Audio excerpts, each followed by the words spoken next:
My work is here now. My family is here. And I agreed to put Henry in school here because your show went to series. I did that knowing that when you were done shooting, he would come back to New York. Honey, we never said that. That may have been your assumption, but we never expressly said that. We did say it.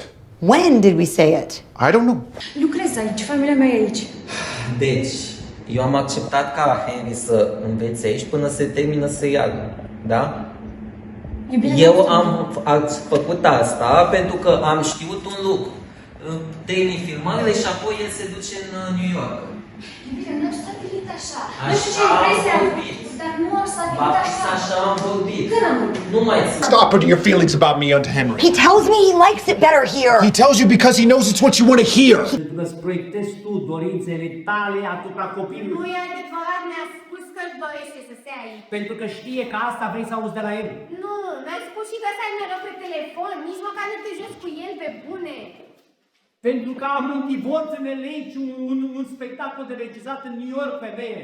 Fighting for something you don't even want. You're being so much like your father.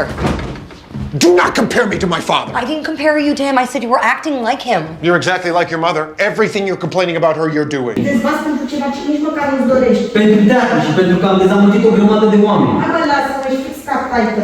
Bă, nu mă compara cu taică meu. Nu te compari, dar te comporți exact ca el.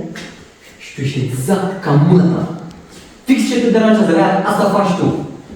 Îl spun și pe Henry. În primul rând că eu o iubesc pe maică mea, da?